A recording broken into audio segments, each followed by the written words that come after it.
Thank you for the generous introduction, Jay, and thank you, my friends, for your warm welcome. Has there ever been a better time to be a Democrat in the state of New York?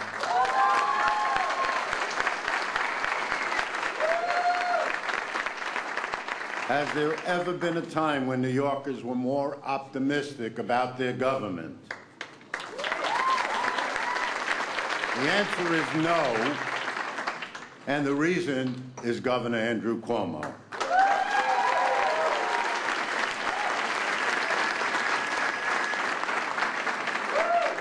He took office with a vision of how government should be.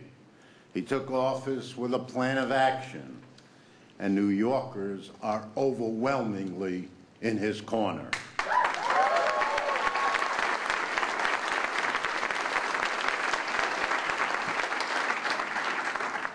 What impresses me most of all is his willingness to listen, his recognition that legislative leaders and legislators know what is best for the districts they represent.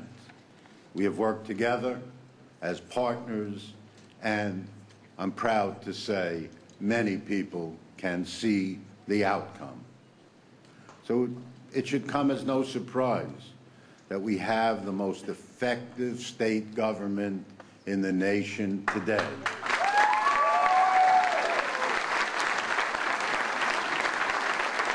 And the reason for it is very clear. We have the most effective state chief executive in the nation.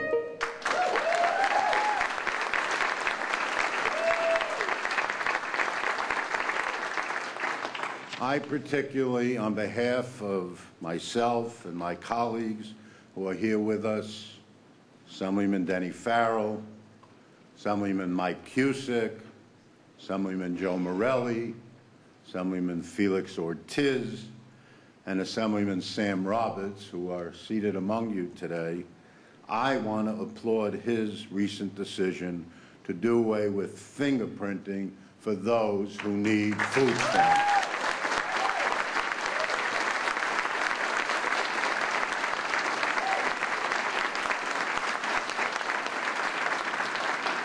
When you go to core, basic, democratic, progressive values, that's the example of Andrew Cuomo standing up and saying, I am one of you.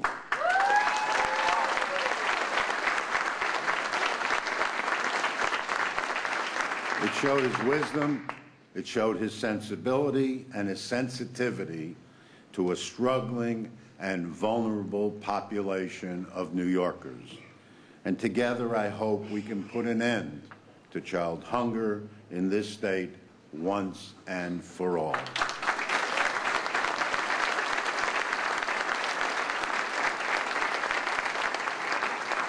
It's an honor and it's a privilege to work with Governor Andrew Cuomo, and I look forward to what we can accomplish together in the years to come.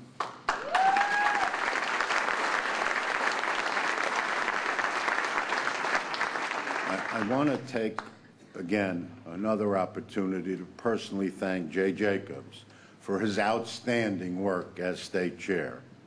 Jay is a good friend and a terrific leader. Jay, you guided our party through some very interesting times, to say the least.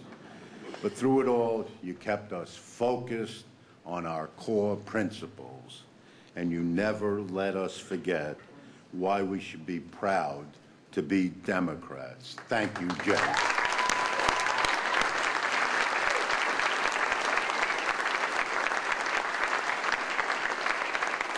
I also want to once again offer my congratulations to our new co-chairs, my longtime friends and partners, Assemblyman Keith Wright and Syracuse Mayor Stephanie Miner.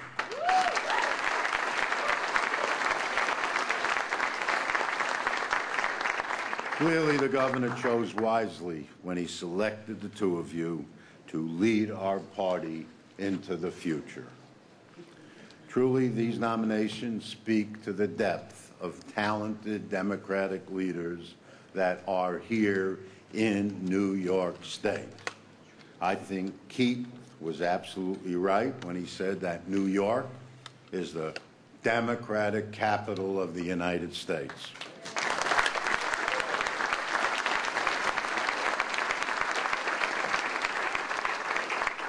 From Capitol Hill to the Capitol building just up the street, to our counties, cities, villages, and towns, New York is flush with leaders of character and ability who are making a difference in the lives of our working families.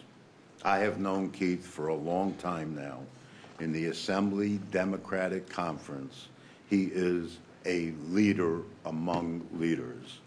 As you know, I appointed Keith Wright to serve as chair of our Committee on Labor, and an outstanding chair he has proven to be.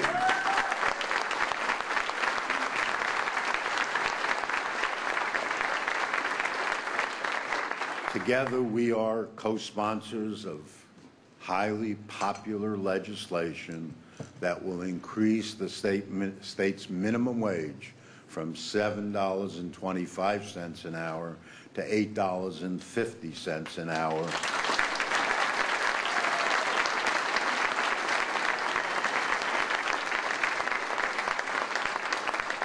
And I know we're committed to doing it because it's a matter of human decency.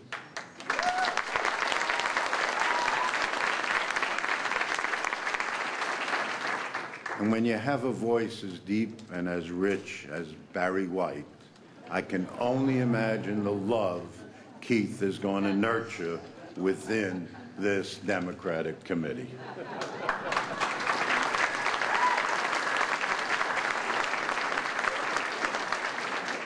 Partnered with Stephanie Miner, the first woman to serve as mayor of the city of Syracuse, and clearly we have leadership that truly reflects the character, the energy of our party and our state.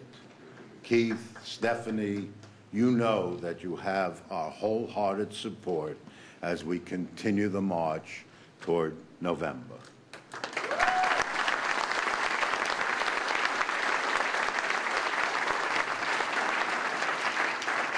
Together with the leadership of Sheila Comar and Charlie King, and I guess I'm the only one he left out of his speech, but he worked for me too.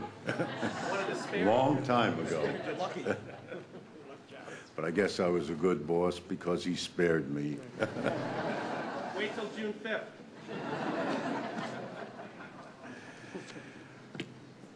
I have every expectation that you will help us turn our blue state into midnight blue.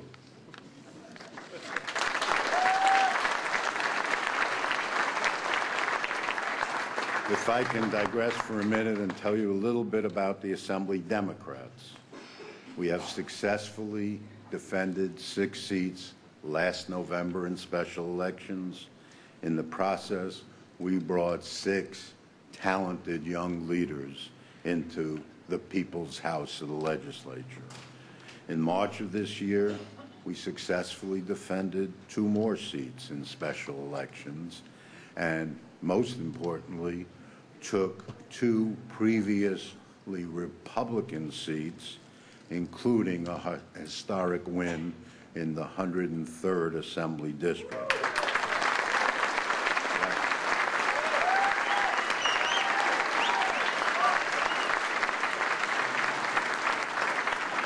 Assemblywoman Dee Dee Barrett.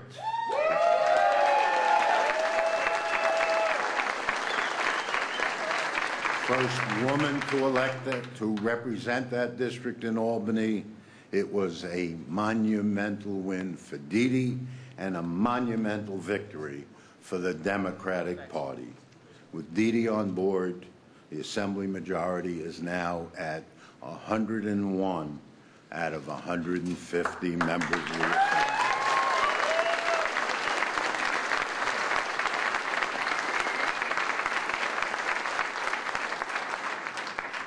We understand, all of us here today understand, that there is a palpable dissatisfaction in our state and in our nation with the way things are. The Tea Party thought they grasped it until they discovered that working families don't want crazy.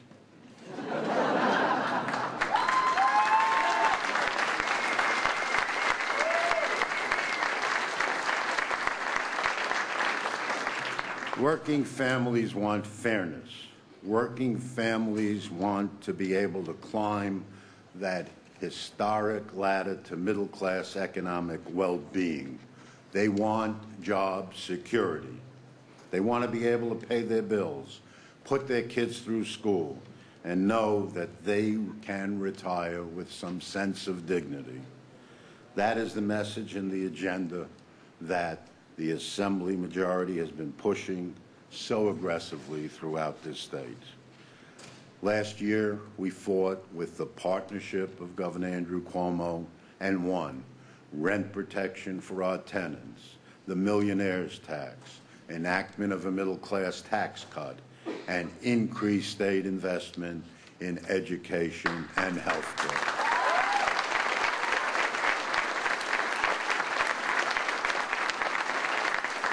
This year, we pushed for and won greater investment in our community colleges, and we continue to make the popular case for raising the minimum wage.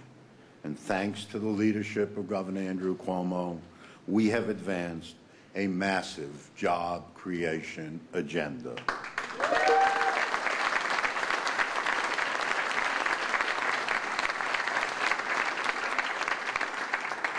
More important, and in contrast to Washington, we've shown that government is listening, that government can work, can get things done, can deliver for hard-working New Yorkers.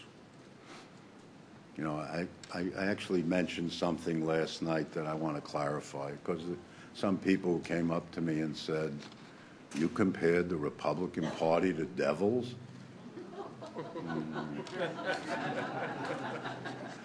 No, it wasn't exactly that. The Republican Party in this state has no counter for us. They have no message. They know that working families are not interested in returning to the days of George W. Bush.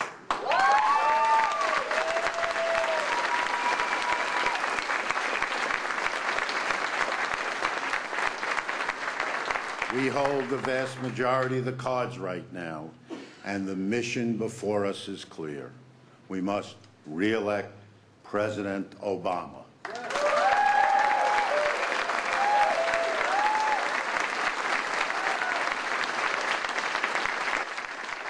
We must re-elect Senator Kirsten Gillibrand.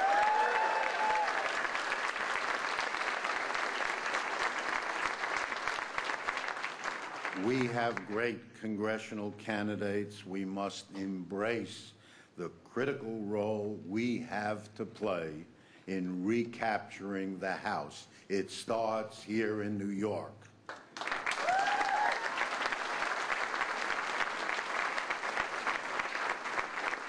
We have produced great statewide candidates in addition to the governor, our Attorney General, Eric Schneiderman, and our Comptroller, Tom DiNapoli, who you all know.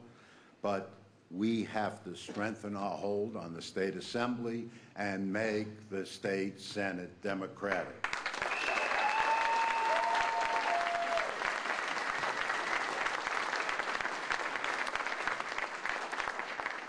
And we have to build the farm system. We have to take every local seat that was within our grasp. Those are the future state legislators, Congress members, and statewide officers of the next generation. You can do it. We have to do it. How do we do it? Well, I have to quote Congressman Steve Israel when I think he said it best.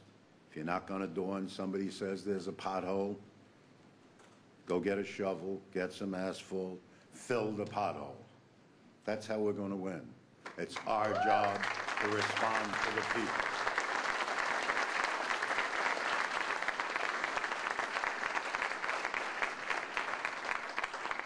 Let's fill the holes around the country with Democratic leadership. Let's put our working families on a smooth road toward fairness and economic security. Thank you for listening. Enjoy the remainder of your day. Thanks for coming over.